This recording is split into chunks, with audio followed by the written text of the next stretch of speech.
இந்த நாளிலும் கூட நம்ம செய்திக்கு ஆதாரமாக ஆதியாகமம் 24ஆம் அதிகாரம் 21ஆம் வசனம்.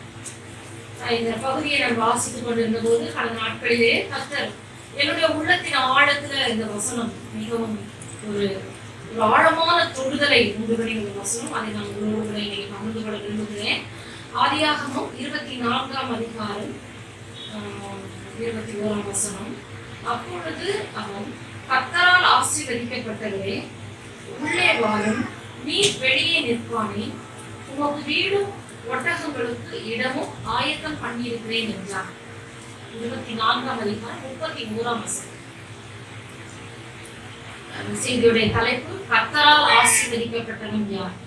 கர்த்தரால் ஆசீர்வதிக்கப்பட்டவன் யார்? ஒரு நிமிடம் நம் கண்களை மூடி ஜெபிப்போம். எங்கள் பரலோக பிதாவே, இயேசுவின் நாமத்தில் வருகிறோம். இந்த நாளிலும் கூட தகப்பனே, உங்கள் வார்த்தைகளை நீர் எங்களுக்கு விளக்க பண்ணி தருவீராகப்பா. அதை விவரித்து எங்களுக்கு காண்பித்து தருபடியாக ஜெபிக்கிறோம். எங்களுடைய கண்களை திறப்பீராக. ஆண்டவரே ஸ்தோத்திரம் அப்பா. எங்கள் ஒவ்வொருவரோடும் கர்த்தருடைய ஆவியானவர் நீர் எங்களோடு பேசும். எங்களுடைய செவிகளை திறப்பீராக. எங்களுடைய கடின இருதயங்கள் உடைக்கப்படட்டாம்ப்பா. ஆண்டவரே, உங்களுடைய வார்த்தைகளை அப்படியே ஏற்றுக்கொள்ளும்படியாய் ஒரு சதையான இருதயத்தை கர்த்தர் எங்களுக்கு தாரும். உங்களுடைய சிங்காசனத்துக்கு நீ பேசுவீராக. நன்றி செலுத்துகிறோம். இயேசுவின் நாமத்தில் ஜெபம் கேளும் பிதாவே, ஆமென். இந்த வசனத்தை வாசிக்கிறோம். கர்த்தரால் ஆசீர்வதிக்கப்பட்டவரே, உள்ளே வாரும். இந்த சம்பவம் நம்ம எல்லாருக்கும் தெரிந்த ஒரு சம்பவம். ஆபிரகாமுடைய வேலைக்காரனாகி எலியேசர் ஆபிரகாமுடைய மகனுக்கு பெண் பார்க்கும்படியா போகிறான். அவ்விதமாய் அவன் போகும்போது அவனை சந்தித்த அந்த மனிதன் லாபான், அந்த பெண் வீட்டார், அந்த லாபான் வந்து இவ்விதமாய் சொல்லுகிறார், கர்த்தரால் ஆசீர்வதிக்கப்பட்டவரே, உள்ளே வாரும் என்று சொல்லி அழைக்கிறார். அந்த எலியேசரை பார்த்த உடனே, இந்த கர்த்தரால் ஆசீர்வதிக்கப்பட்டவரே உள்ளே வாரும் சொல்லி இந்த லாபான் எப்படி சொல்ல முடிந்தது? எலியேசர் வந்து சாதாரண ஒரு வேலைக்காரன், ஆபிரகாம் வந்து ஒரு வேலைக்காரன் தான். எப்படி இவரை பார்த்த உடனே கர்த்தரால் ஆசீர்வதிக்கப்பட்ட மனிதன் அப்படின்னு சொல்லி இந்த லாபான் வந்து கண்டுபிடித்துக் கொண்டான். நான் நினைக்கிறேன், இந்த எலியேசர் வந்து அவனுடைய தோற்றம், அவனுடைய வார்த்தை, அவன் அங்கு நடந்து கொண்ட விதம், அவனுடைய ஜெபம், இது எல்லாவற்றையும் பார்த்துதான் இந்த லாபான் வந்து நிச்சயமாக இந்த வார்த்தையை சொல்லி இருக்கணும். ஏன்னா எலியேசர் எப்படி நடந்து கொண்டானோ, என்ன பேசினானோ, என்ன ஜெபித்தானோ, எல்லாவற்றையுமே ரெபெக்காள் அவளுடைய சகோதரனாகி லாபான் இடத்துல வந்து சொல்றான். சொன்ன உடனே இவன் ஓடி போய் ஒரு வீட்டுக்கு அழைக்கிறான். வீட்டுக்குள்ள வாங்க அப்படின்னு சொல்லி வீட்டுக்கு அழைக்கிறான். இந்த எலியேசர் வந்து அந்த இடத்துல கர்த்தருடைய மனிதன் என்பதை அந்த இடத்துல அவன் வந்து தெரியப்படுத்தினான். வந்திருந்த எல்லாரும் அந்த எலியேசர் லாபானுடைய வீட்டார் ஒவ்வொருவருமே எலியேசரை பார்க்கும்போது இவன் கர்த்தருடைய மனிதன் என்பதை அவர்கள் கண்டுபிடித்துக் கொண்டார்கள். அப்போ நம்ம வந்து இன்னைக்கு நிறைய பேரை சந்திக்கிறோம், நிறைய இடங்களுக்கு போறோம், நிறைய பேரை பார்க்கிறோம், வேலை ஸ்தலத்துக்கு போறோம், நிறைய பேரோட பழகுறோம். ஆனா நம்மளை பாக்குறவங்க இன்னைக்கு இந்த வார்த்தையை சொல்ல முடியுமா? கர்த்தரால் ஆசீர்வதிக்கப்பட்டவங்க, இவங்க கர்த்தரால் ஆசீர்வதிக்கப்பட்டவங்க அப்படின்னு சொல்லி சொல்ல முடியுமா? சொல்லும்படியா நம்முடைய வாழ்க்கை காணப்படுகிறதா? நம்முடைய வார்த்தை காணப்படுகிறதா? நம்முடைய நடைமுறை வாழ்க்கை, நம்ம மற்றவங்களோட பழகுற விதங்கள் அவ்விதமாய் காணப்படுகிறதா? அநேக வேளைகள்ல அநேகர் இவ்விதமா நினைப்பாங்க, கர்த்தருடைய ஆசீர்வாதம்னா என்ன அப்படின்னு சொன்னா, நிறைய பேருடைய ஒரு சிந்தனை எப்படி இருக்கும், அதாவது ஒரு நிறைய ஒரு நல்ல படிப்பு, நல்ல வேலை, நல்ல சம்பளம், நல்ல வசதி, நல்ல வீடு, நல்ல கார், நல்ல வசதியான வாழ்க்கை இருக்கிறவங்க தான் கர்த்தரால் ஆசீர்வதிக்கப்பட்டவங்க. அப்படிப்பட்டவங்க தான் கர்த்தரால் ஆசீர்வதிக்கப்பட்டவங்கன்னு சொல்ற ஒரு எண்ணம் அநேகருடைய உள்ளத்துல, இன்னும் சொல்ல போனா அநேக கிறிஸ்தவர்கள், அநேக விசுவாசிகளுடைய உள்ளத்துல கூட அப்படிப்பட்ட ஒரு எண்ணம் காணப்படுது. உலக பிரகாரமான ஆசீர்வாதம் எல்லாம் ஒரு நாள் அழிந்து போகக்கூடியது. அது வந்து மாயையா இருக்குது, அது கடந்து போகிறதா இருக்குது. அது நிலை இல்லாதது, அது நிலைத்திருக்க கூடாதது. அல்லேலூயா. இவைகளை வைத்து உலக பிரகாரமான படிப்போ வேலையோ உயர்ந்த பதவியோ இவைகளை வைத்து யாரையும் இவர்கள் கர்த்தரால் ஆசீர்வதிக்கப்பட்டவர்கள் என்று சொல்லி நாம் நினைத்து விடக் கூடாது. அல்லேலூயா. வேதாகமம் அப்படிப்பட்ட ஒரு வேதாகமத்துல நம்ம பார்க்க முடியாது. நம்முடைய உள்ளத்துக்குள்ள கர்த்தரால் ஆசீர்வதிக்கப்பட்ட ஒரு ஆசீர்வாதம்னா என்ன அப்படின்னு சொல்லி நம்ம பார்ப்போம்னா, அதாவது பரலோகமும் பரலோக ராஜ்யத்திலுள்ள சந்தோஷத்தையும் பெற்றுக்கொள்ள எந்த மனிதன் ஆயத்தமாய் காணப்படுகிறானோ அவன்தான் உண்மையாகவே கர்த்தரால் ஆசீர்வதிக்கப்பட்ட மனிதன். தேவனை உண்மையாய் ஏற்றுக்கொண்டு அவருடைய பிள்ளையாய் இருந்து அந்த நித்திய ஜீவனை சுதந்திரித்துக் கொள்ளும்படியாய் யார் ஒரு சரியான நிலைமையில காணப்படுகிறார்களோ, அந்த ஆவிக்குரிய நிலைமையில காணப்படுகிறார்களோ அவர்கள் தான் உண்மையாகவே கர்த்தரால் ஆசீர்வதிக்கப்பட்டவர்கள். அல்லேலூயா. ஏன்னா வேத வசனத்துல ஒரு வசனத்தை நம்ம வாசிக்கிறோம். நீதிமொழிகள் 11ஆம் அதிகாரம் 4ஆம் வசனம். நீதிமொழிகள் 11ஆம் அதிகாரம் 4ஆம் வசனம் வாசிங்க. கோபாக்கினை நாளில் ஐஸ்வர்யம் உதவாது, நீதியோ மரணத்துக்கு தப்புவிக்கும். இங்க நம்ம பார்க்கிறோம், கோபாக்கினை நாளில், கர்த்தருடைய கோபாக்கினை நாள்னு சொல்லி ஒரு நாள் வரப்போகுது. நியாய தீர்ப்பு நாள்னு சொல்லி ஒரு நாள் வரப்போகுது. அந்த நாள்ல இந்த உலகத்தோட ஐஸ்வர்யம் என்ன செய்ய முடியாது, அது ஒன்றுக்கும் உதவாது. அது ஒன்றுக்கும் உதவாது. இந்த உலகத்தோட ஐஸ்வர்யத்தை வச்சு அந்த கோபாக்கினை நாள்ல நம்ம என்ன செய்ய முடியாது, தப்பிச்சிக்க முடியாது. கர்த்தருடைய நியாயத்திற்கு நம்ம தப்பிச்சிக்க முடியாது. அதனாலதான் இந்த ஒரு மனுஷன் உலகம் முழுவதையும் ஆதாயப்படுத்தி கொண்டாலும் தன் ஜீவனை, தன் ஆத்மாவை நஷ்டப்படுத்தினால் அவனுக்கு லாபம் என்ன அப்படின்னு சொல்லி வேதாகமம் சொல்லப்பட்டது. இந்த உலகத்தோட அழிந்து போகிற அசையக்கூடிய அந்த காரியங்கள் ஒரு ஆசீர்வாதம், கர்த்தருடைய ஆசீர்வாதம் சொல்லி நம்ம உள்ளத்துக்குள்ள நம்ம எடுத்துக்கொள்ள கூடாது. நமக்கு அழிவில்லாத ஆசீர்வாதத்தை ஆண்டவர் பரலோகத்திலே ஆயத்தம் பண்ணி வைத்திருக்கிறார். நித்திய ஆசீர்வாதங்களை ஆண்டவர் பரலோகத்துல வைத்திருக்கிறார். இந்த உலகத்துல நம்ம வாழுகிற வாழ்க்கையை வைத்து, நம்முடைய கிரியைகளை வைத்து, நம்ம ஆண்டவர் மேல் வைத்திருக்கிற அன்பு, அவருடைய கட்டளைகளை எப்படி கைக்கொள்றோம் அதை வைத்துதான் பரலோக ராஜ்யத்திலே நமக்கு கர்த்தர் பலனை வைத்திருக்கிறார். அல்லேலூயா. அதுதான் மெய்யான ஆசீர்வாதம், அதுதான் உண்மையான ஆசீர்வாதம், அதுதான் கர்த்தருடைய ஆசீர்வாதம். அல்லேலூயா.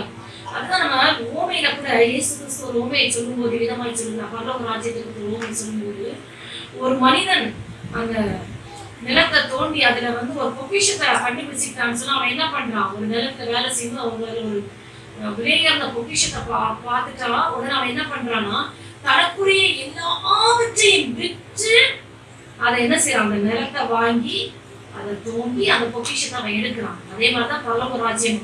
இந்த உலகத்துல எல்லாத்தையும் கூட நம்ம அதுக்கு விட்டு கொடுக்கலாம், இழக்கிறதுக்கு விட்டு கொடுக்கலாம். எதுக்குன்னா அந்த பரலோகத்திற்குரிய அந்த மேன்மையான ஆசீர்வாதங்களை பெற்றுக்கொள்ள முடியாது. அல்லேலூயா. கர்த்தருடைய ஆசீர்வாதம் சொல்லும்போது அது உலக பிரகாரமா இருக்கிற காரியங்களை வைத்து நாம் அதை நினைத்து விடக்கூடாது. அது முழுவதும் நித்தியத்துக்குரிய காரியங்களை வைத்துதான் இருக்கும். அல்லேலூயா. ஒரு மனிதன் இந்த பூமியிலே நித்தியத்துக்குரிய மனிதனாய் எவ்விதமாய் வாழ்ந்து கொண்டிருக்கிறானோ, அதற்கு ஆயத்தமாய் தன்னுடைய வாழ்க்கை ஒப்புக் கொடுத்திருக்கிறானோ, அதை வைத்துதான் அந்த கர்த்தருடைய மனிதன், கர்த்தருடைய ஆசீர்வதிக்கப்பட்ட மனிதன் என்று சொல்லி நாம் அதை எடுத்துக்கொள்ள முடியும். ஒரு மனிதர் இவ்விதமாய் நல்ல ஒரு ஆவிக்குரிய மனிதர், அவர் சபையில நல்ல ஆவிக்குரிய சபையில இருக்கிறவர், இவ்விதமாய் சாட்சி சொல்வார். அடிக்கடியா சபையில எழுதி, ஆண்டவர் என்ன நல்லா ஆசீர்வதிச்சிருக்காரு, எனக்கு எந்த குறையுமே இல்லை அப்படின்னு. ஆனா பாத்தீங்கன்னா அவருடைய வாழ்க்கைக்கும் அந்த ஆசீர்வாதத்துக்கும் சம்பந்தமே கிடையாது. உண்மையாகவே அவர் நல்ல ஆசீர்வாதத்தை பெற்றுக்கொண்ட ஒரு மனிதர். அவருடைய 2 பிள்ளைங்களுமே மெடிசன் படிச்சிருந்தாங்க. நல்ல நல்ல உயர்ந்த படிப்பு, அவருக்கு நல்ல வசதி, நல்ல வீடு, நல்ல வசதியான மனுஷன். அப்ப அதை அவர் பக்கத்துல இருக்க மனிதர்கள் சொல்லுவாங்க, இவர் நிறைய வட்டிக்கு விடுறாரு, வட்டிக்கு விட்டு அதன் மூலமாய் வருகிற அந்த சம்பாத்தியத்தை அவர் அதை வைத்து அவர் சொல்லுகிறார், எனக்கு ரொம்ப ஆசீர்வாதத்தை பெற்றுக்கொண்டேன் அப்படின்னு சொல்லி.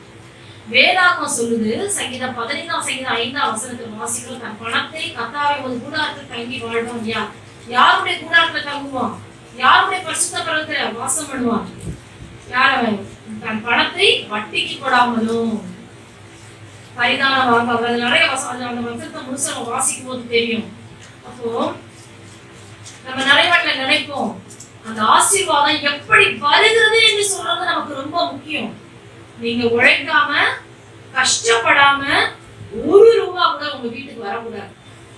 அது உங்க உழைப்பா இருக்கணும். அதுதான் கர்த்தர் தருகிற ஆசீர்வாதம் தான் நிற்கும். நிறைய வேலைகளை நம்ம இப்படி நினைப்போம். அந்த மனிதன் நான் சொன்ன பாருங்க, ரொம்ப ஆசீர்வாதா ரொம்ப சாட்சி சொல்லுவாங்க. அவர் போன சபை மருந்து கூட எடுக்கக்கூடாது, அப்படிப்பட்ட நல்ல ஒரு ஆவிக்குரிய சபை. அவருடைய மகன் திருமணம் முடிந்தது. மனைவி பிரசவத்துக்காக ஊர்ல அழைச்சிட்டு போயிருந்தாங்க அம்மா வீட்டுக்கு. மகனுக்கு மஞ்சள் காமால ஜாண்டிஸ் வந்தது. மருந்து எடுக்கல. அவங்க சர்ச்சிலே கொண்டு போய் வச்சிருந்தாங்க. அந்த குழந்தை டெலிவரி ஆகிறதுக்கு முன்னாடி மகனுடைய அந்த மருமகளுடைய பிரசவத்துக்கு முன்பாகவே மகன் மரித்து போனார். இரண்டாவது மகன் கடைசியா 2 மகன் தான் அவங்களுக்கு. 2வது மகன் மேரேஜ் பண்ணாரு. இந்த முதல் மனைவியா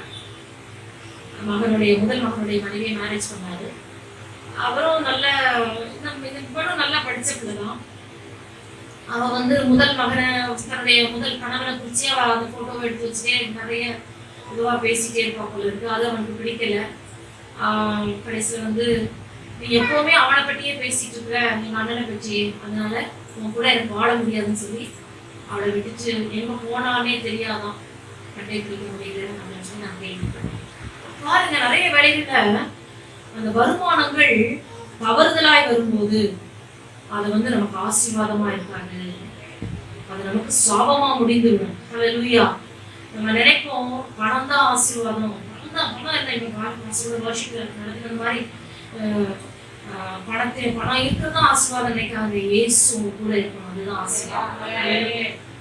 கர்த்தர் அவங்க கூட இருக்கணும். எலியேசர் கூட கர்த்தர் இருந்தார். அங்க அவன் பார்க்கும் போதே கண்டுபிடிச்சாச்சு கர்த்தரால் ஆசீர்வதிக்கப்பட்ட மனிதன். எலியேசருடைய தோற்றமும் அவனுடைய வாழ்க்கையும் ஒவ்வொன்றும் அவன் கர்த்தரால் ஆசீர்வதிக்கப்பட்ட மனிதன். கர்த்தர் அவனோடு கூட இருக்கிறதை அங்கு மற்றவர்கள் கண்டுபிடித்துக் கொண்டார். ஹல்லேலூயா.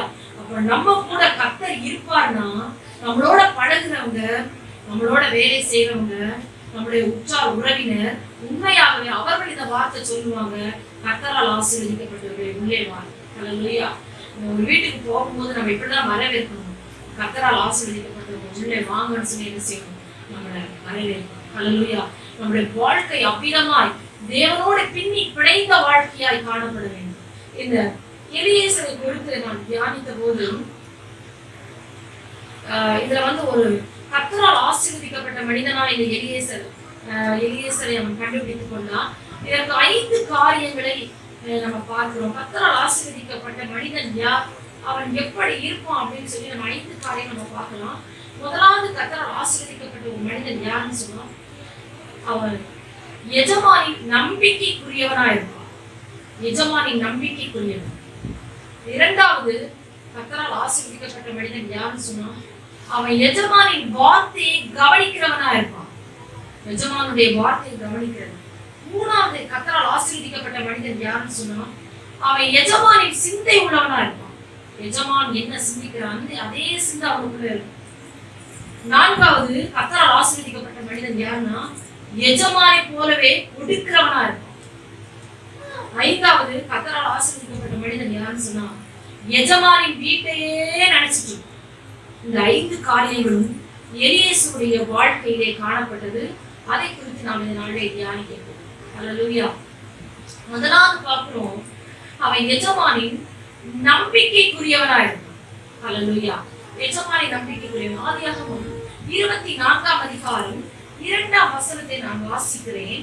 அப்பொழுது ஆபிரகாம் தன் வீட்டில் உள்ளவர்களில் வயதில் மூத்தவனும் தனக்கு உண்டான எல்லாவற்றுக்கும் அதிகாரியுமாகிய தன் ஊழியக்காரனை நோக்கி, நம்ம வாசிக்கிறோம், எலியேசர் வயதில் முதிர்ந்தவன், மூத்தவன், தனக்கு உண்டான எல்லாவற்றுக்கும் அதிகாரி. ஆபிரகாமுடைய எல்லா சொத்துக்கும் எல்லாவற்றுக்கும் ஒரு அதிகாரியா இருந்தான். ஆபிரகாமுடைய வீட்டுல எவ்வளோ வேலைக்காரங்க இருந்திருப்பாங்க, எத்தனையோ வேலைக்காரங்க இருந்திருப்பாங்க, நூற்றுக்கணக்கான வேலைக்காரங்க இருந்தாங்க. ஆனா இந்த எலியேசருக்கு மட்டும் இவ்வளவு ஒரு உயர்ந்த பதவி எப்படி கிடைச்சது? எப்படி கிடைச்சதுன்னா, அவன் ஆபிரகாமுடைய நம்பிக்கைக்குரியவனா இருந்தான், எஜமானுடைய நம்பிக்கைக்குரியவனா இருந்தான். இந்த நம்பிக்கை எப்படி வரும்? ஒரு மனுஷனை எப்படி நம்ப முடியும்? அது ஒரு முதலாளி நம்பணும்னு சொன்னா, ஒரு எஜமான் நம்பணும்னு சொன்னா எவ்வளவு கஷ்டம் இல்லையா? அது வந்து ஈஸியா நம்புவாங்களா?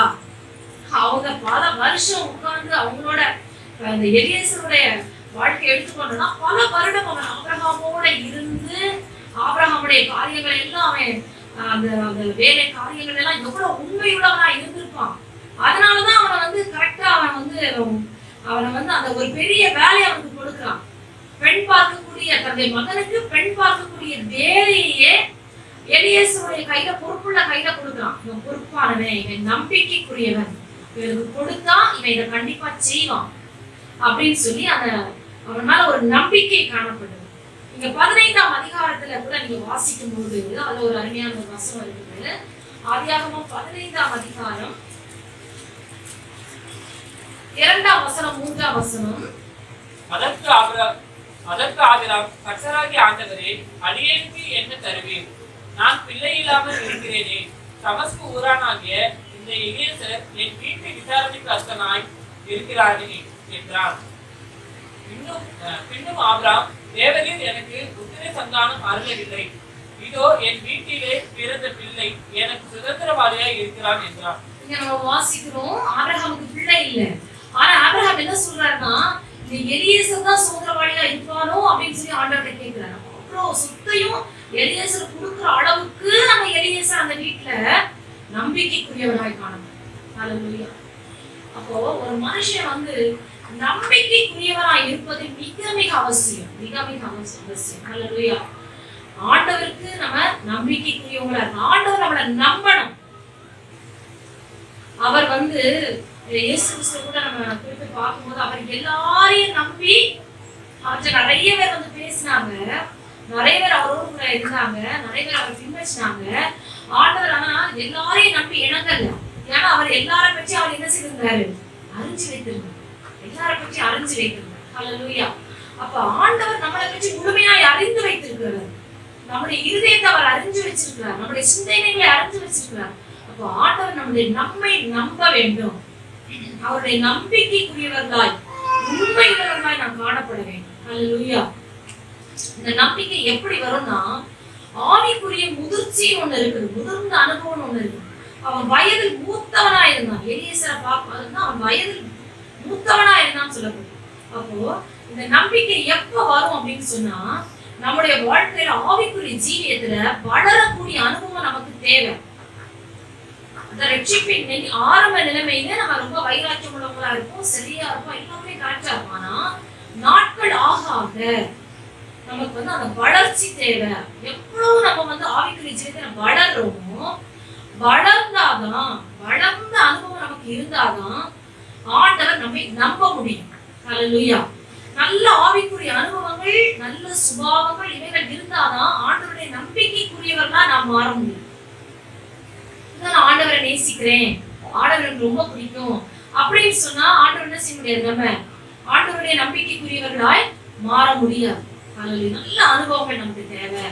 ஆவிக்குரிய ஜீவிதனுடைய ஜெப வாழ்க்கை, நம்முடைய வேத வாசிப்பு, நம்முடைய ஒவ்வொரு நாளும் நம்முடைய ஆண்டவரோடு கூட இருக்கிற உறவு, இதுல வந்து நல்ல ஒரு வளர்ச்சி தேவை. ஹல்லேலூயா. அந்த வளர்ச்சி இருந்தாதான் நம்ம வந்து ஆண்டவருடைய நம்பிக்கைக்குரியவர்களாய் நாம் மாற முடியும். ஹல்லேலூயா. நம்ம நம்பணும், தேவன் நம்பணும். ஹல்லேலூயா. அந்த நம்பிக்கை கத்தர் அவர் வந்து நம்ம பார்க்கும்போது நம்பலாம் அப்படின்னு சொல்லி ஆண்டவர் என்ன செய்யணும்? நம்மளை பார்த்து சொல்லணும். எங்களுடைய தலைமை போதர் பாஸ்டர் தாமஸ் அவர்கள் ஒரு சம்பவத்தை சொன்னார்கள். ஒரு முறை நான் இந்த சம்பவத்தை உங்கள்கிட்ட முன்னாடி கூட சொல்லியிருப்பேன், நான் ஞாபகப்படுத்தபடியா சொல்றேன். அவர் மிகவும் ரொம்ப ஜெபிக்கிற ஒரு தேவ மனிதன். எப்போதுமே சபையில உட்காந்து ஜெபம் பண்ணிட்டே தான் இருப்பாரு. அந்த சபையின் வாசல் இரவும் பகலும் திறந்தே தான் இருக்கும். எப்ப வேணாலும் அந்த ஜனங்க வந்து ஜெபம் பண்ணி போயிட்டே இருப்பாங்க. ஆயிரக்கணக்கான விசுவாசிகள் உள்ள ஒரு சபை. அப்ப அவர் வந்து ஒரு நாள் ஜெபம் பண்ணாராம், ஆண்டவரே என் சபையில வந்து பொறுப்புகள் கொடுக்கணும், நம்பிக்கைக்குரியவங்களை நீங்க காட்டுங்க. நான் இவ்வளவு நேரம் சபையில இருப்பேன், அது எனக்கு குறித்த நேரம் எனக்கு கரெக்டா தெரியல. சாயந்தரம் 4 மணி வரையா, மதியானம் எத்தனை மணி வரைன்னு தெரியல. அவ்வளவு நேரம் நான் சபையில சேர் போட்டு உட்கார்ந்துருப்பேன். இன்னைக்கு யார் ஜெபிக்க வர்றாங்களோ அவங்க நான் நம்பிக்கைக்குரியவன் சொல்லி எடுத்துக்கொள்வேன் அப்படின்னு சொன்னாங்க. எல்லா நாளும் ஜெபிக்க வருவாங்களாம், ஆனா அன்னைக்கு ஒருத்தருமே வரலையா அந்த சபைக்கு ஜெபத்துக்கு. அப்போ ஆண்டவர் சொன்னாரா, நீ மனுஷனை நம்ப கூடாதுப்பா, நீ என்னதான் நம்பணும் அப்படின்னு அவருடைய பிரசங்கத்திலே அந்த சம்பவத்தை சொன்னாங்க. ஹல்லேலூயா. இன்னைக்கு எல்லா இடங்களிலுமே நம்பிக்கைக்குரியவர்களை பார்ப்பது மிகவும் கடினமா இருக்குது, மிகவும் கடினமா இருக்கு. ஊழியத்துல கூட நம்பிக்கைக்குரியவர்களை பார்ப்பது மிகவும் கடினமா இருக்குது. பவுல் வந்து பிலிப்பியர் எழுதின நிருபம் 2ஆம் அதிகாரம் 20ஆம் வசனத்தை நாம் வாசிப்போம். தீமோத்தேயுவை குறித்து விதமாக ஒரு வார்த்தை சொல்கிறார். பிலிப்பியர் 2ஆம் அதிகாரம் 20ஆம் வசனம். அதேனென்றால் உங்கள் காரியங்களை உண்மையாய் விசாரிக்கிறதற்கு என்னை போல மனதுள்ளவன் அவனை என்று வேறொருவனும் என்னிடத்தில் இல்லை. நம்ம வாசிக்கிறோம். தீமோத்தேயுவை குறித்து பவுல் சொல்றாரு, என்னை போல மனதுள்ளவன், உண்மை உள்ளவன், உண்மையாய் விசாரிக்கிறவன், அவனை போல வேற ஒருத்தரும் இல்லை. பவுலோடு கூட இருந்த தீமோத்தேயு முதல்ல விசுவாசியா தான் வந்திருப்பார் தீமோத்தேயு, அப்புறம் முதல் ஊழியரா மாறுறாரு. ஆனா எப்படி இருந்திருக்கா பாத்தீங்களா? உண்மை உள்ள மனுஷனா இருந்திருக்கா, என்னை போல மனதுள்ளவன். அப்ப நம்ம நம்பிக்கைக்குரியவர்களா இருக்கணும்னா உண்மை உள்ளவர்களா இருக்கணும். அப்ப உண்மை உள்ளவர்களா இருப்போமானா கர்த்தர் நம்மள நம்பிக்கைக்குரியவர்களா நிச்சயமா என்ன செய்வார்? மாற்றுவார். ஹல்லேலூயா. இன்னைக்கு ஊழியர்களிடத்துல கூட ஊழியர்களுக்கு இருக்க ஒரு பெரிய பிரச்சனை அதுதான். விசுவாசிங்க எல்லா விஷயங்களையும் பொதுவாக ஊழியக்காரங்க ஷேர் பண்ணுவாங்க, எல்லாத்துக்காக ஜெபிப்பானா ஊழியக்காரங்க அவர்களுடைய பிரச்சனைகளை ஷேர் பண்றதுக்கு நம்பிக்கைக்குரியவங்கன்னு சொல்லி யாரையுமே எடுத்துக்கொள்ள முடியாத ஒரு காலகட்டம். யோசிச்சு பாருங்க, யார்கிட்ட சொல்லலாம்? இவ்வளவு பிரச்சனை இருக்குது, யார்கிட்ட பேசுறது? நம்பிக்கைக்குரியவங்க யாருமே இல்லையே, நம்ப முடியுமா? இவங்களை நம்ப முடியுமா அப்படின்னு சொல்லக்கூடிய ஒரு கேள்வி ஊழியர்களிடத்துல கூட அநேக வேலைகளை வருவது உண்டு. அவர்களுக்கு அந்த மாதிரி ஒரு நெருக்கமான சூழ்நிலை மேல யாரையுமே நம்ப முடியாதோ அப்படின்னு சொல்லக்கூடிய ஒரு எண்ணம் கூட வந்துடும். ஹல்லேலூயா. ஊழியத்துல கூட சபையில வைக்கப்பட்டிருக்கீங்க, சபை ஊழியருக்கு நம்பிக்கைக்குரியவர்களா நீங்க காணப்படும். ஹல்லேலூயா. நீங்க சொல்லணும், ஆண்டவரே தீமோத்தேயு எப்படி பவுலுக்கு ஒரு நம்பிக்கைக்குரியவனா இருந்தானோ அதே போல என்னுடைய சபை ஊழியருக்கு நான் நம்பிக்கைக்குரியவனா இருப்பேன், நம்பிக்கைக்குரியவனா இருப்பேன். ஹல்லேலூயா. அப்படி சொல்லணும். என்னுடைய ஊழியக்காரர் சொல்லணும், நம்பலாம் நம்பலாம் அப்படின்னு சொல்லி. ஹல்லேலூயா. நீங்க உண்மையா அப்படி இருப்பீங்கன்னா கர்த்தர் உங்க கையில பொறுப்புகளை கொடுப்பார், உங்களை நம்ப தகுந்த மனிதர்களை ஒருவராய் சபையில வைப்பார்.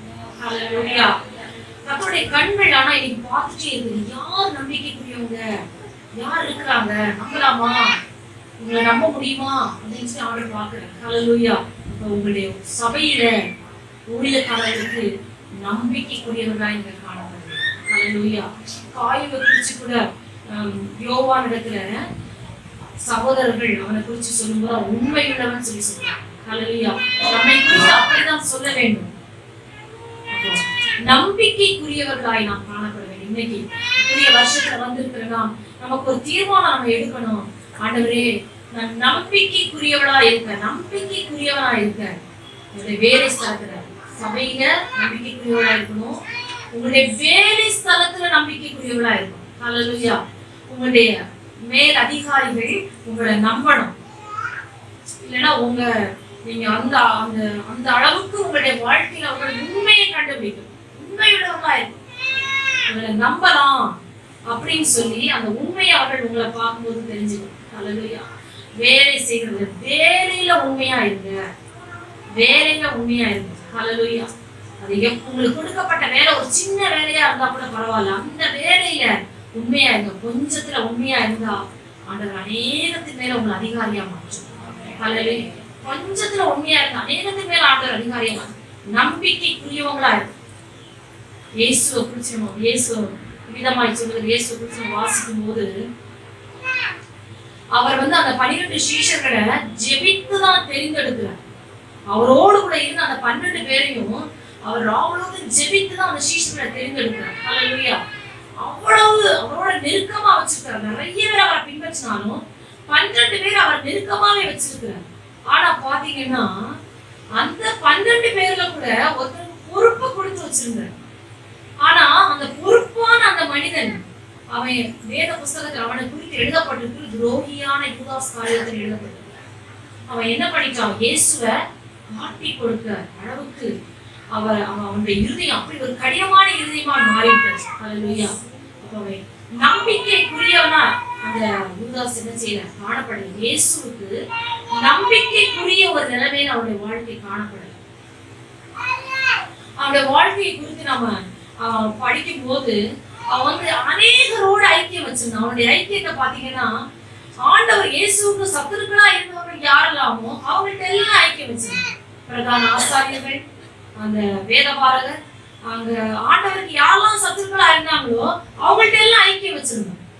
அவங்கள்ட்ட ஐக்கியம் வச்சிருந்தது கடைசியில பாருங்க, அவனுடைய இருதயம் கடினமா மாறிச்சு. அவனுடைய முடிவே ஒரு பரிதாபமான முடிவாய் மாறிவிட்டது. நம்முடைய வாழ்க்கையில கூட நம்ம நம்பிக்கைக்குரியவர்களாய் காணப்பட வேண்டும். ஹல்லேலூயா. ஆண்டவர் நம்மை நம்புகிற ஒரு காரியம் நமக்கு நம்முடைய வாழ்க்கையில காணப்பட வேண்டும். ஹல்லேலூயா. ஆண்டவரை நம்ம சொல்லணும், ஆண்டவரே நீங்க நம்பணும்ப்பா, என்னுடைய வாழ்க்கை எப்படி காணப்படணும், எல்லா விதத்திலும் நான் நம்பிக்கைக்குரியவளாய் என்னை மாற்றும். உங்களுடைய குடும்பத்துல எப்படி சபையில ஊழியத்துல ஆண்டவருக்கு நீங்க நம்பிக்கைக்குரியவளா இருக்கணும், அதே போல உங்க குடும்பத்துல நீங்க நம்பிக்கைக்குரியவளாய் காணப்பட வேண்டும். நீதிமொழிகள் ஒரு வசனம், நீதிமொழி 31 அதிகாரத்துல வாசிக்கிறோம். அந்த குணசாலியான ஸ்திரியை குறித்து வாசிக்கும் போது, அவள் புருஷனுடைய இருதயம் அவளை நம்பும். அவள் புருஷனுடைய இருதயம் அவளை நம்பும்.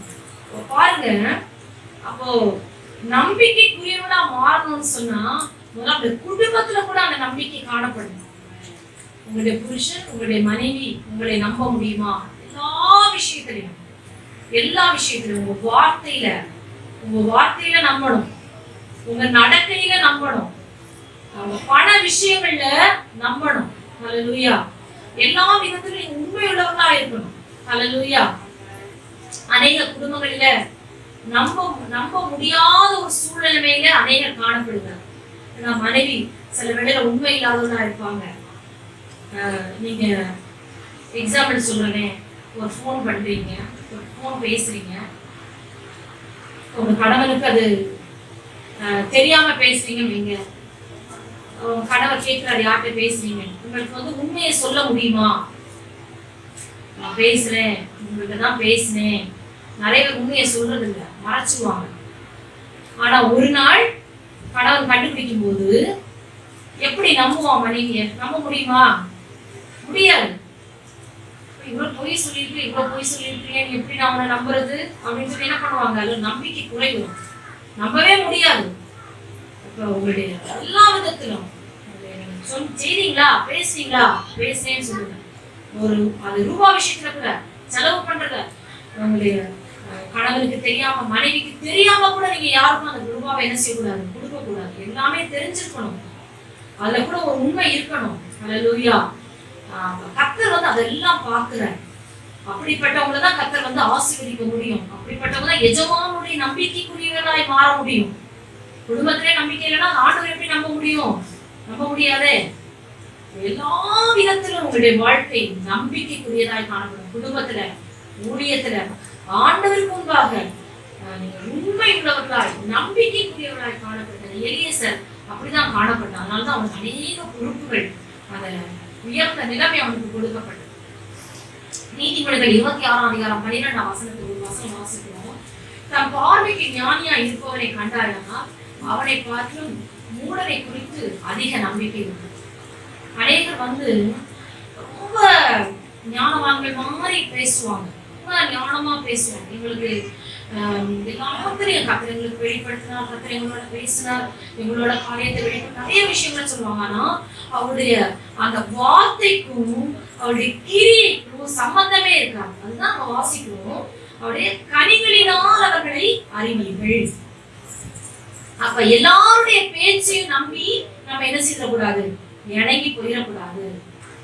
யார் என்ன வார்த்தை சொன்னாலும் அவங்க வார்த்தைகளை எல்லாம் நம்ம என்ன செய்யக்கூடாது, நம்பி இவங்க ரொம்ப ஆவிக்குரியவங்க போல இருக்குது, இவங்களை நம்ம நம்பலாம் போல இருக்கு அப்படின்னு சொல்லி என்ன செய்யக்கூடாது, எல்லாரையும் பேசி என்ன செய்யக்கூடாது, நம்பிடக்கூடாது. அதான் இதுல வாசித்தான், பார்வைக்கு ஞானியா இருக்கும் நீ கண்டாயானா அவனோட வார்த்தை ஞானியோட வார்த்தையுமா இருக்கணும். அவங்க உயர்ந்த அனுபவத்துல இருக்கிற மாதிரி பேசுவாங்க. ஆனா அவங்கள நம்ப கூடாது. அவங்கள பார்த்து மூடரை நம்பலாம் அப்படின்னு சொல்லுவாங்க. ஏன்னா உங்களுடைய கிரியைகளை அதை பார்க்க முடியாது. வார்த்தைகள் இருக்கும், ஆனா கிரியைகளை அந்த உண்மையை பார்க்க முடியாது. அல்லேலூயா. ஆண்டவர் வார்த்தையை பார்க்கிறவங்க கிரியை பார்க்கிறார். கிரியைகள் உண்மையுள்ளதா இருக்கும். அல்லேலூயா. நம்முடைய வாழ்க்கை ஒரு உண்மையுள்ள நம்பிக்கைக்குரிய ஒரு வாழ்க்கையாய் காணப்பட வேண்டும். அல்லேலூயா. குடும்பத்துல, ஊழியத்துல, சபையில, வேலை செய்கிற இடங்கள்ல ஆண்டவருக்கு முன்பாக எல்லா விதத்திலும் நீங்கள் உண்மையுள்ளவர்களாய் இருப்பீர்களானால் எஜமானுடைய நம்பிக்கைக்குரியவர்களாய் நீங்கள் வாழ முடியும். இரண்டாவது ஒரு காரியத்தை நம்ம பார்க்கிறோம். இந்த எலியேசர் எஜமானுடைய வார்த்தையை கவனிக்கிறவனா இருந்தார். ஆதியாகமம் 24ஆம் அதிகாரம் 7ஆம் வசனம் 6ஆம் வசனத்திலிருந்து நான் வாசிக்கிறேன். அதற்கு ஆபிரகாம், நீ என் குமாரனை மறுபடியும் அங்கே அழைத்துக் கொண்டு போகாதபடி எச்சரிக்கையாயிரு. என்னை என் தகப்பனுடைய வீட்டிலும் என் இனத்தால் இருக்கிற தேசத்திலும் இருந்து அழைத்து வந்தவரும் உன் சந்ததிக்கு இந்த தேசத்தை தருவேன் என்று எனக்கு சொல்லி ஆணையிட்டவருமான வானத்துக்கு தேவனாகிய கர்த்தர், நீ அங்கே இருந்து என் குமாரனுக்கு ஒரு பெண்ணை கொண்டு வரும்படிக்கு தம்முடைய தூதனை உனக்கு முன்பாக அனுப்புவார். பெண் உன் பின்னே வர மனதில்லாதிருந்தாளே ஆகில் அப்பொழுது நீ இந்த என் ஆணைக்கு நீங்களாய் இருப்பாய். அங்கே மாத்திரம் என் குமாரனை மறுபடியும் அழைத்துக் கொண்டு போக வேண்டாம் என்றான். இந்த ஆபிரகாம் எலியேசருக்கு ஒரு கட்டளையை கொடுக்கிறார். ஆனா இந்த கட்டளையை கொடுக்கும்போது அவன் என்ன செய்யறானா, அதை கருத்தா கவனிக்கிறான், கேட்கிறான், சந்தேகத்தை எல்லாம் தெளிவுபடுத்தி கொள்றான். அவர் அவர்கிட்ட கேட்கிறான், ஒருவேளை அந்த பெண் என் கிட்ட வர மனசுல இருந்தா நான் என்ன பண்றது அப்படின்னு. அப்ப அவங்க சொல்றாங்க, ஆபிரகாம் சொல்றாரு, அந்த பெண் வர மனதில்லைன்னா என் ஆணைக்கு நீங்களா இருப்பார். அதை கருத்தா கவனிக்கிறோம். அல்லேலூயா. உபாகமம் 15ஆம் அதிகாரம் 4ஆம் வசனம் 5ஆம் வசனம் 6ஆம் வசனத்தை வாசிக்கும் போது ஒரு வசனம் வாசிக்கலாம். வசனம் உபாகமம் 15:4. எளியவன் உனக்குள் இல்லாதிருக்கும்படியாக இப்படி செய்ய வேண்டும். இன்று நான் உனக்கு கற்பிக்கிற எல்லா கற்பனைகளின்படியும் நீ செய்யும்படி உன் தேவனாகிய கர்த்தரின் சத்தத்தை கவனமாய் கேட்பாயானால் உன் தேவனாகிய கர்த்தர் உனக்கு சுதந்தரிக்கும்படி கொடுக்கும் தேசத்தில் உன்னை மேன்மேலும் ஆசீர்வதிப்பார்.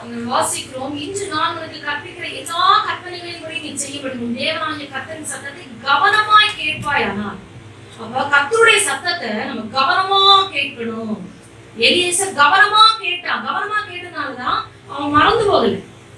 நமக்கிட்ட ஒரு எஜமான் ஒரு வேலை செய்ய சொன்னா என்ன பண்ணுவோம்? நிறைய பேர் பாதி கேட்பாங்க, பாதி என்ன செய்வாங்க, மறந்துடுவாங்க. ஐயோ மறந்துட்டேனே, இது ஞாபகம் இல்லையே அப்படின்னு சொல்லிடுவாங்க எளிதில், ஈஸியா. ஆனா இங்க பாக்குறோம், எலியேசர் கருத்தா கவனமா கவனிச்சு ஒண்ணு கூட அதை மிஸ் ஆகல, அப்படியாக நிறைவேற்றான். ஆண்டவர் அதான் சொல்றாரு, ஆண்டவருடைய சத்தம், அந்த வேத வசனத்தை வாசிக்கும் போதெல்லாம் ஆண்டவருடைய சத்தத்தை நீங்க கேட்க முடியும். எப்பெல்லாம் வேத புஸ்தகத்தை திறந்து வாசிக்கிறீங்களோ அப்பெல்லாம் கர்த்தருடைய சத்தத்தை நீங்க கேட்கிறீங்க. இந்த கர்த்தருடைய சத்தத்தை கேட்கும் போது அதை மறந்துடாதுங்க. அதை கவனமா கைக்கொள்ள பிரயாசப்படுங்க. அநேக வேளைகள்ல அநேகர் இந்த வேத புஸ்தகத்தை முழுவதும் பாட்டுவாங்க. என்னன்னா ஆசீர்வாதமான வசனத்தை மட்டும் என்ன பண்ணுவாங்க, தேடி வாசிப்பாங்க. ஆண்டவரே ஆசீர்வதிப்பேன்னு சொன்னீரே, எனக்கு பிடிச்சிருக்கேன்னு சொன்னீரே, ரொம்ப நல்லது. ஆனா அதை விட முக்கியம், ஆசீர்வாதத்துக்கு ஒரு எளிய வழியை நான் உங்களுக்கு சொல்லித்தரேன். நீங்க ஆசீர்வாதமா இருக்கணுமா, ஒரு எளிய வழி, வசனத்தை வாசிங்க. அதுல இருக்கிற எச்சரிக்கை பாருங்க. என்னெல்லாம் கடிந்து கொள்ளுதல் இருக்குதுன்னு பாருங்க. அந்த கடிந்து கொள்ளுதலுக்கு கீழ்ப்படிங்க. ஆண்டவரே இவ்வளவு கடிந்து கொள்ளுதல் இருக்குதா, இதை நான் என்ன ஒப்பு கொடுக்கிறேன், இந்த வார்த்தைக்கு நான் ஒப்பு கொடுக்கிறேன், அந்த உங்களை சீர்படுத்தலுக்கு ஒப்பு கொடுங்க, அதுபடி நடக்க ஒப்பு கொடுங்க. இந்த வசனம் எல்லாம் என் இதயத்துல இருக்கணும், நான் மறந்துடக்கூடாது.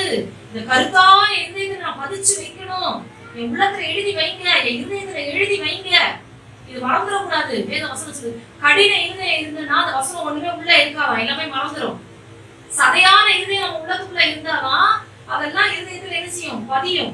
அப்ப கர்த்தர் நம்ம கேட்கணும், ஆண்டவரே எனக்கு சதையான இருதயத்தை தாங்க, அதெல்லாம் எனக்கு எழுதி வைங்க, நான் மறந்துடக்கூடாது, இதை கை கொள்ளணும். வசனத்தை கை கொள்வதுதான் ஆசீர்வாதத்துக்கு எளிய வழி. அதுல கீழே நம்ம வாசிக்கிறோம், அப்படி ஆசீர்வதிப்பா, கர்த்தர் மேன்மேல ஆசீர்வதிப்பார். அதுல கீழே தேவனாய் கர்த்தர் சொன்னபடி உன்னை ஆசீர்வதிப்பா, நீ அநேக ஜாதிகளுக்கு கடன் கொடுப்பார். உங்களை நிறைய பேருக்கு கடன் கொடுக்கிறவர்களா, அநேகருக்கு இறக்கம் செய்கிறவர்களா, எளியவர்களுக்கு இறக்கம் செய்கிறவர்களா, உதாரணமா கொடுக்கிறவர்களா, அப்படியா கர்த்தர் உங்களை மாற்றுவார். ஹல்லேலூயா. கர்த்தர் ஆசீர்வதிப்பார். வசனத்தை மட்டும் நீங்க ஒவ்வொரு நாளும் வேத புத்தகத்தை திறக்கும் போதெல்லாம் சொல்லுங்க, ஆண்டவரே வசனத்தை எல்லாம் எனக்கு கைக்கொள்ள உதவி செய்யுங்கப்பா. இந்த கருத்தா நான் கைக்கொள்ளணும், இதன்படி நடக்கணும், இதன்படி நடக்கணும். ஒருவேளை எழுத படிக்க தெரியாதவங்க நீங்க இந்த இடத்துல இருந்தா கூட அந்த வார்த்தை மேல கை வச்சு ஜோமனுங்க, இதெல்லாம் எனக்கு தெரியாத ஆண்டவரே, ஆனா இதன்படி நடக்கணும், எனக்கு உதவி செய்யுங்க. வசனத்துபடி நடக்கணும், எனக்கு உதவி செய்யுங்க. கர்த்தர் உங்களுக்கு நிச்சயமாக என்ன செய்வார்? உதவி செய்வார். கருத்தா கவனிக்கணும். ஹல்லேலூயா. அப்போ கர்த்தருடைய வார்த்தையை நீங்க அவருடைய சத்தத்தை கேட்பீர்களாமே, வனாந்தரத்தில் நடந்தது போலவும் சோதனை நாளில் நடந்தது போலவும் இருதயத்தை கடினப்படுத்தாது. இஸ்ரவேல் ஜனங்கள் நமக்கு தெரியும், கர்த்தருடைய சத்தத்தை கேட்டாங்க, ஆனா இருதயத்தை கடினப்படுத்தினாங்க, அது கீழ்ப்படியல. அப்ப கர்த்தருடைய ஆக்கினை அவர்கள் மேல வந்தது. அப்புறம் எஜமானுடைய அந்த எலியேசர் அந்த எஜமானின் வார்த்தையை கவனிப்பவனா இருக்கான். நம்ம கர்த்தருடைய வார்த்தையை கருத்தா கவனிக்கணும், அதை கை கொள்ளணும். கர்த்தர் நமக்கு உதவி செய்வாராங்க. மூன்றாவது ஒரு காரியம், ஒரு கர்த்தரால் ஆசீர்வதிக்கப்பட்ட ஒரு மனிதன் யார் அப்படின்னு சொல்லி பார்த்தோம்னா, அவன் எஜமானின் சிந்தை உள்ளவனா இருக்கும். எலியேசரை பாருங்க, அவன் ஆபிரகாம் எப்படி சிந்திச்சாரோ அதே மாதிரிதான் அவன் சிந்திச்சிருக்கான். இப்படி இந்த காலத்துல ஒரு வேலைக்காரங்களை கண்டுபிடிக்க முடியவே முடியாது. ஆபிரகாமுக்கு பார்க்கணும், ஆபிரகாமுடைய மகனுக்கு பார்க்கணும், நம்ம எப்படி பார்க்கணும்? ஆபிரகாமுடைய இருதயத்தில் இருக்கிறதுபடியே அவன் என்ன பண்றான்? ஒரு பொண்ணை பார்த்துட்டு வரான். என் எஜமான் வீடு சந்தோஷமா இருக்கணும், இங்க நிறைய வேலைக்காரங்க இருக்கிறாங்க, இந்த வீட்டுக்கு ஒரு பொண்ணு வரணும்னா, இந்த வீட்டுக்கு மருமகளா ஒரு பொண்ணு வரணும்னா எப்படி இருக்கணும்? எஜமானுக்கு மருமகளா வரக்கூடிய பொண்ணு அது பணிவான பொண்ணா இருக்கணும், அன்பான பொண்ணா இருக்கணும், இரக்கமான பொண்ணா இருக்கணும், சுறுசுறுப்பான உற்சாகமான பொண்ணா இருக்கணும், உபசரிக்கிற பொண்ணா இருக்கணும். இதெல்லாம் பிளான் பண்ணிட்டு போறாரு எலியேசர். ஏன்னா ஆபிரகாமுடைய உள்ளத்துக்குள்ள என்ன சிந்தை இருந்ததோ, என்ன விருப்பம் இருந்ததோ, அதே விருப்பம் எலியேசருக்கு காணப்படும். ஹல்லேலூயா. கூட பாருங்க, அதே மாதிரி கர்த்தர் என்ன பண்ணாரு? கொடுத்தார்.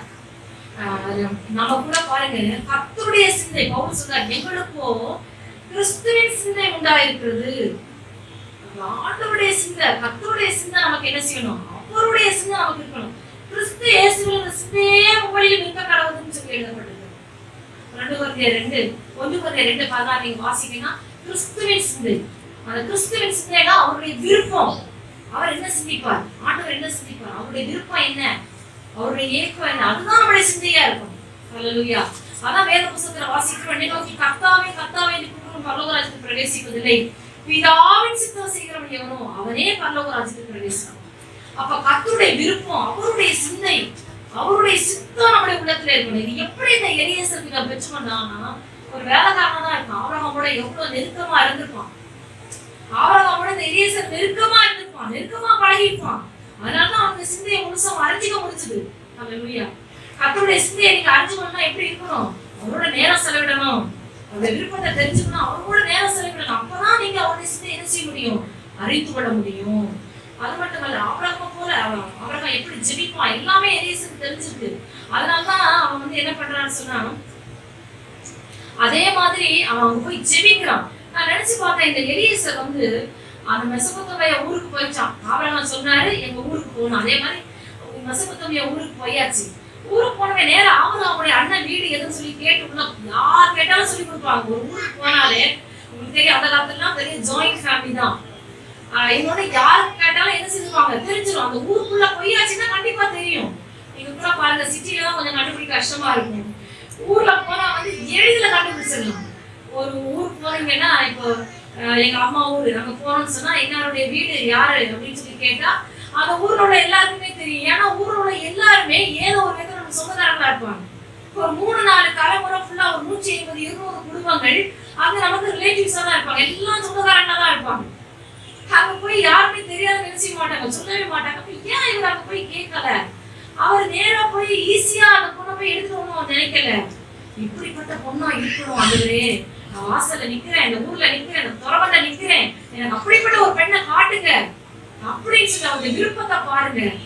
அதை எப்படி அவருடைய சிந்தை இருந்திருக்கு, அதை பெஸ்டா எப்படி எடுக்கணும், அதே மாதிரி அவர் விரும்புறதுபடியே அதே பாருங்க. அவர் ஆபிரகாமுடைய அண்ணன் பொண்ணே அதை என்ன செய்யறாங்க, அந்த தண்ணியை கொடுத்ததும் பழத்தை ஊத்துனதும் எல்லாம் பணிவிட செஞ்சதும் எல்லாமே அந்த பொண்ணாவே இருந்திருக்காரு. ஹல்லேலூயா. அப்போ கர்த்தர் வந்து சரியா நேர் வழியா அவரை நடத்தினார்.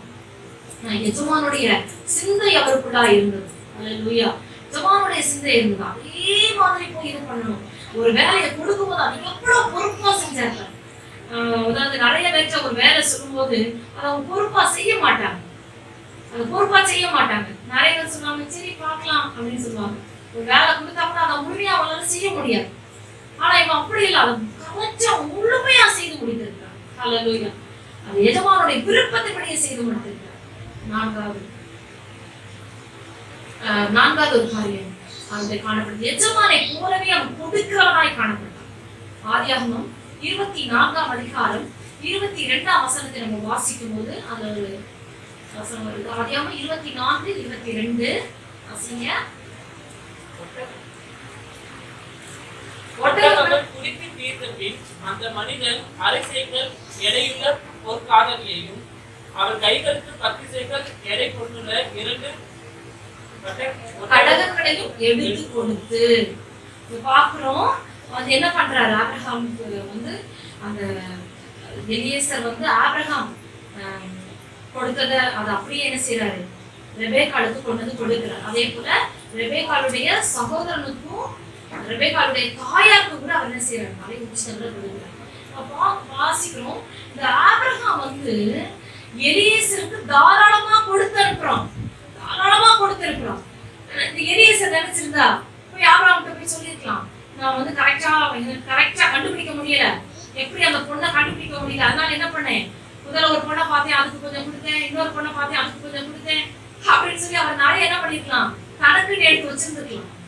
பொய் கூட சொல்லி கணக்குன்னு எடுத்து வச்சிருக்கலாம். ஆனா எலியேசர் கணக்குன்னு எடுத்து வைக்கல. அவன் என்ன பண்றான், அதை வந்து ரெபேக்காளுக்கு அவன் கொடுக்குறான். வந்து தனக்குன்னு சொல்லி அவன் ஒரு சுயநலமா இல்ல, மற்றவங்களுக்கு கொடுக்குறான். அல்லேலூயா. ஏன்னா ஆபிரகாம் கொடுத்து அனுப்பினது அப்படியே கொடுக்குறான். அல்லேலூயா. எஜமான போலவே அவன் என்ன கொடுக்குறான். இப்ப இயேசு கிறிஸ்து பிதா வந்து தம்முடைய குமாரனை நமக்காக ஒப்பு கொடுத்தார். அல்லேலூயா. அவருடைய கடைசி சொட்டு ரத்தத்தை நமக்காக சிந்தி இருக்கிறார். அவர் தம்மையே நமக்காக கொடுத்திருக்கிறார். நாம என்ன செய்யணும், அவருக்காக நம்மை அவருக்கு பலியாக கொடுக்கணும். நம்ம அவருக்கு பலிபீடத்துல என்ன செய்யணும், ஒப்பு கொடுக்கணும். நம்ம காணிக்கையா ஒப்பு கொடுக்கணும். அதுதான் கொடுத்தலிலே மிகப்பெரிய ஒரு இது. நம்மை ஆண்டவருக்கு பலியா கொடுக்கணும், மிகப்பெரிய ஒரு ஒப்பு கொடுத்தல். ரெண்டாவது தரித்திரருக்கு ஏழைகளுக்கு கொடுக்கணும். அல்லேலூயா. ஒருவேளை நீங்க ஒரு முதலாளியா இருந்தீங்கன்னா உங்ககிட்ட ஒரு 10 பேர் வேலை பாக்குறாங்கன்னா அவங்க கூலி இரவுக்குள்ள அவங்க கையில நீங்க கொடுத்துடணும். இரவு வேலை உள்ளாடி அந்த கூலி என்ன செய்யணும், வேலையாளுக்கு கொடுத்துடணும். வேலை செஞ்சவங்களுக்கு கொடுத்துடணும். அது இரவு உங்க வீட்டுல இருக்கக்கூடாது. அந்த கூலி அந்த வேலை செய்யறவங்களுக்கு கண்டிப்பா அதை கொடுக்கணும். அது அப்படி நம்ம இருக்குமான அதெல்லாம் சாவும் சொல்லி பைபிள் சொல்லியிருக்கு. அல்லேலூயா. வசனத்துல வாசிக்கிறோம். நீதிமொழிகள் 14ஆம் அதிகாரம் 31ஆம் வசனம், தரித்திரனுக்கு தயவு செய்கிறோம் அவரை கனம் பண்ணுகிறான்னு எழுதப்பட்டிருக்கு. தரித்திரனுக்கு உதவி செய்யுங்க, இல்லாதவங்களுக்கு உதவி செய்யணும், ஆண்டவருக்கு உதவி செய்யணும். அல்லேலூயா. அது மாதிரி நீங்க எந்த அளவினால் அளக்குறீர்களோ அந்த அளவினால் எங்களுக்கு அடக்கப்படும். உற்சாகமாய் கொடுக்கிறவர்களுக்கு கர்த்தர் பிரியமாய் இருக்கிறார். ஆசீர்வதித்து மீதி எடுக்க கர்த்தர் உதவி செய்யும். 5வது ஒரு காரியத்தை நம்ம பார்க்கிறோம். எஜமானின் வீட்டையே நினைச்சிட்டு இருக்கிறோம். வந்து எலியேசருக்கு இப்போ வந்து என்ன ஆயிடுச்சு, கன்ஃபார்ம் ஆயிடுச்சு. இந்த பொண்ணு தான் கர்த்தர் நமக்கு எஜமானுக்கு காட்டின பொண்ணுன்னு சொல்லி கன்ஃபார்ம் ஆயிடுச்சு. எல்லாம் அவன் நினைச்சபடி எல்லாம் நடந்து வருது, காரியம் எல்லாம் கைகூடி வருது. ஆனா அந்த வீட்டுல சொல்றாங்க, கொஞ்ச நாள் நீங்க இருந்துட்டு போங்க, நல்ல சாப்பாடு நல்ல விருந்து கொடுக்குறாங்க. ஆனா அவன் சொல்றான், ஐயோ முடியாது, எனக்கு எஜமான் அவன் சொல்றான், எப்ப நான் வீட்டுக்கு போவேன். ஆதியாகமம் 24ஆம் அதிகாரம் 56ஆம் வசனம் வாசிங்க. அதற்கு அவர், கர்த்தர் என் பிரயாணத்தை வாய்க்க பண்ணியிருக்க நீங்கள் எனக்கு தடை செய்யாதீர்கள், நான் என் எஜமான் இடத்துக்கு போக என்னை அனுப்பிவிட வேண்டும் என்றார். நான் என் எஜமான் இடத்துக்கு போக என்னை அனுப்பிவிட வேண்டும் என்றான். அப்ப அவனுக்கு என்ன, நான் எப்ப நான் எஜமான் வீட்டுக்கு போவேன், ஆபிரகாம் வீட்டுக்கு போவேன், இங்க பரவாயில்ல ரெஸ்ட், நம்ம எனக்கு பரவாயில்ல ரெஸ்ட். எப்பா இவ்வளவு நாள் ஆபிரகாம் வீட்டுல எவ்வளோ பொறுப்பு வேலை, ஓய்வில்லாத உழைப்பு, பரவாயில்ல இங்க நல்ல டைம் சாப்பாடு கிடைக்குது, ஒரு 10 நாள் இருந்து நல்லா ரெஸ்ட் எடுத்துட்டு போவான்னு நினைப்பான். ஆனா அவன் அப்படி நினைக்கல பாருங்க. அவன் என்ன நினைச்ச, எஜமான் வீட்டையே நினைச்சிட்டு இருக்கிறான். எஜமானின் வீட்டையே நினைச்சிட்டு இருக்கான். அல்லேலூயா. நமக்கு கூட ஒரு எஜமான் இருக்கிறார். அல்லேலூயா. நம்முடைய குடியிருப்போ பரலோகத்தில் இருக்கிறது. பிலிப்பியர் 3ஆம் அதிகாரம் 20ஆம் வசனத்தை வாசிக்கிற, நம்முடைய குடியிருப்போ பரலோகத்தில் இருக்கிறது. அங்கே இருந்து கர்த்தராகிய இயேசு கிறிஸ்து என்னும் ரட்சகர் வர எதிர்பார்த்து கொண்டிருக்கிறோம். அல்லேலூயா. அவர் வரதான் நம்ம எதிர்பார்த்து காத்திருக்கிறோம். பவுல் சொல்லும்போது பிலிப்பியர் 1:23 எப்படி சொல்றார்? தேகத்தை விட்டு பிரிந்து கிறிஸ்துவுடனே கூட இருக்க எனக்கு அதிக ஆசை. நம்முடைய ஆசை, நம்முடைய லட்சியம், நம்முடைய இலக்கு எல்லாமே என்னதான்? பரலோகம், எஜமானுடைய வீடு. அது எப்ப திறக்கப்படும், எப்ப அந்த வீட்டுக்கு அழைப்பு வரும், அது வரைக்கும் நம்ம என்ன செய்யணும்? அந்த வீட்டையே நினைச்சிட்டு இருக்கணும், பரலோக ராஜ்யத்தையே நினைச்சிட்டு இருக்கணும். அல்லேலூயா. பூமியில் உள்ளவைகளை அல்ல, மேலானவைகளையே. அல்லேலூயா. அப்போ கர்த்தர் அப்படிப்பட்ட ஒரு வாஞ்சியை கர்த்தர் நமக்கு தருவாராக. எப்படி எலியேசரை பார்த்து லாபான் கர்த்தரால் ஆசீர்வதிக்கப்பட்டவரே நீ உள்ளே வாருன்னு சொல்லி அழைத்தானோ, அதே போல பரலோக ராஜ்யத்துக்கு நம்ம போகும்போது அங்கு இயேசு நம்ம பார்த்து அழைப்பாரே, என் பிதாவினால் ஆசீர்வதிக்கப்பட்டவர்களே உள்ளே வாருங்கள். அல்லேலூயா. என் பிதாவினால் ஆசீர்வதிக்கப்பட்டவர்களே உள்ளே வாருங்கள். இந்த வார்த்தை நமக்கு நேராய் வரணும். எல்லாரும் கண்களை மூடி ஒரு நிமிடம் நான் ஜெபிக்க போகிறோம். அல்லேலூயா. என் பிதாவினால் ஆசீர்வதிக்கப்பட்டவர்களே உள்ளே வாருங்கள். உலகம் உண்டானது முதற்கொண்டு உங்களுக்காய் ஆயத்தம் பண்ணப்பட்டிருக்கிற அந்த ராஜ்யத்தை நீங்க சுதந்திரித்துக் கொள்ள வேண்டும். அல்லேலூயா. ஆண்டவர் நம்மை ரட்சித்திருக்கிறார், நம்ம அவருடைய பிள்ளையாய் மாற்றி இருக்கிறார். ஆனா நாம் அவர் நம்பிக்கைக்குரியவர்களாய் காணப்படுகிறோமா? எஜமானுடைய நம்பிக்கைக்குரியவர்களாய் காணப்படுகிறோமா? எஜமானுடைய வார்த்தையை கவனிக்கிறவர்களாய் காணப்படுகிறோமா? எஜமானுடைய சிந்தையை அறிந்து அவருடைய விருப்பத்தை நிறைவேற்றுவர்களாய் காணப்படுகிறோமா? எஜமானை போலவே நம்ம கொடுக்கிறவர்களாய் காணப்படுகிறோமா?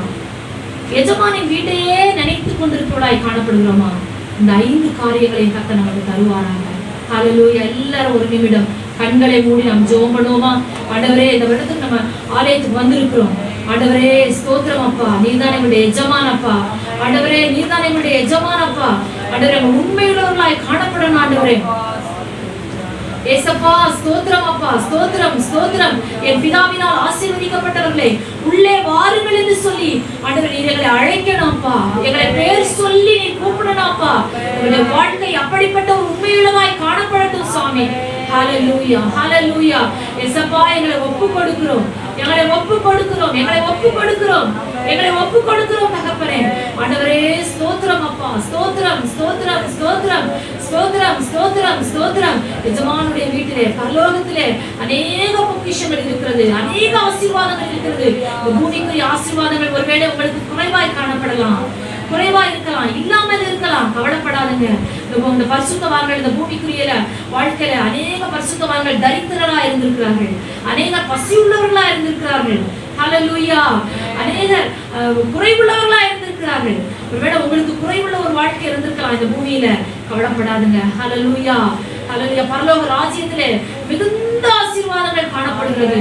அநேக ஆசீர்வாதங்களை கர்த்தர் நமக்கு வைத்திருக்கிறார், அநேக ஆசீர்வாதங்களை கர்த்தர் நமக்கு ஆயத்தம் பண்ணி வைத்திருக்கிறார். ஹல்லேலூயா, ஹல்லேலூயா, ஹல்லேலூயா, ஹல்லேலூயா, ஹல்லேலூயா. அந்த வீட்டை பெற்றுக்கொள்ளக்கூடிய ஆயத்தமான நிலைமையில நீங்கள் காணப்படுகிறீர்களா? இந்த நாள் ஆலயத்துக்கு வந்திருக்கிற நீங்கள் எத்தனை பேர் அந்த ஆயத்தமான நிலைமையில நீங்கள் காணப்படுகிறீர்கள்? உங்களுடைய வாழ்க்கை ஆயத்தமாய் காணப்படுகிறதா? இல்லைனால் ஆண்டவருடைய கரத்துல உங்களை ஒப்புக்கொடுங்க. ஆண்டவரே உங்களுடைய வாழ்க்கை ஆயத்தமாய் காணப்படணும், அந்த பரலோகத்துல ஆசீர்வாதத்தை நான் சுதந்திரித்துக் கொள்ளணும். என் பிதாவினால் ஆசீர்வதிக்கப்பட்டவர்களே சொல்லி நீங்க அழைக்கணும் சுவாமி. அந்த ஆசீர்வாதத்தை நாங்க சுதந்திரித்துக் கொள்ளணும் அப்பா. எங்களுக்கு உதவி செய்யுங்க ஆண்டவரே. ஸ்தோத்திரம். உண்மையுள்ள வாழ்க்கையை தாங்க ஆண்டவரே, எல்லாவற்றும் உண்மையை தாங்க ஆண்டவரே. ஹல்லேலூயா. எத்தனை பேர் என்னென்ன காரியத்துல தவறி இருக்கீங்க ஒப்பு கொடுங்க, அறிக்கை பண்ணுங்க. ஆண்டவரே என்னோட வாழ்க்கையில எத்தனையோ தவறுகள் இருக்கிறது, தயவாய் மன்னியும் என்று சொல்லி கேளுங்க. ஆண்டவரே நம்பிக்கைக்குரிய ஒரு நிலைமையில என்னோட வாழ்க்கை இல்ல, இந்த நாளிலே மாற்றும் என்று சொல்லி கேளுங்க. ஹல்லேலூயா. உண்மையாய் நீங்கள் கேட்கும் போது நிச்சயமாய் கர்த்தர் உங்களை அமிதமாய் மாற்ற உண்மையுள்ளவராய் இருக்கிறார். ஹல்லேலூயா, ஹல்லேலூயா, ஹல்லேலூயா, ஹல்லேலூயா. ஸ்தோத்திரம் ஆண்டவரே, ஸ்தோத்திரம்.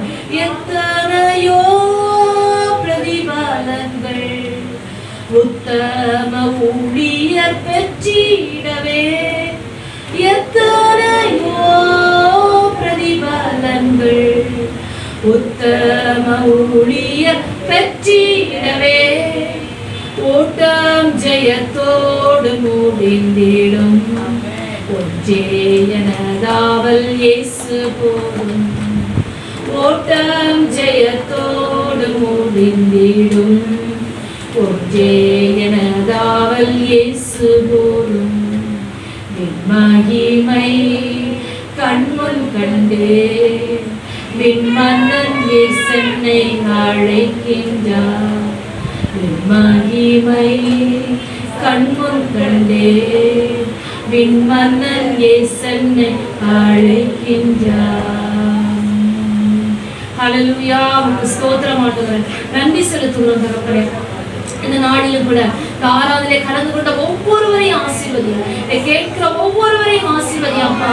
இந்த வார்த்தைகளை அப்படியே நாங்கள் கைக்கொள்ள, நம்முடைய வேத சத்தியங்களை அப்படியே நாங்கள் கைக்கொள்ள ஒவ்வொருவருக்கும் அந்த கிருபையை தருவீராகப்பா. ஒவ்வொருவருடைய வாழ்க்கையில் ஒரு பெரிய மாற்றத்தை கட்டளையிடுவீராக ஆண்டவரே. நன்றி செலுத்துகிறோம் ராஜா. ஆமெனப்பா. ஆண்டவரே, அந்த நாளுக்காய் நாங்கள் எதிர்பார்த்து காத்திருக்கிறவர்கள் கர்த்தருடைய வருகை நாளுக்காய் நாங்கள் எதிர்பார்த்து காத்திருக்கணும்ப்பா. என் பிதாவினால் ஆசீர்வதிக்கப்பட்டவர்களே, உள்ளே வாருங்கள் என்று நீர் அழைக்கிற அந்த சத்தத்தை ஒவ்வொரு நாளும் நாங்கள் எதிர்பார்த்து காத்திருக்கிறோம். நன்றி செலுத்துகிறோம். உடைய கரத்தில் எங்களை தாழ்த்தி ஒப்புக் கொடுக்கிறோம். இயேசுவின் நாமத்தில் பிதாவே, ஆமென்.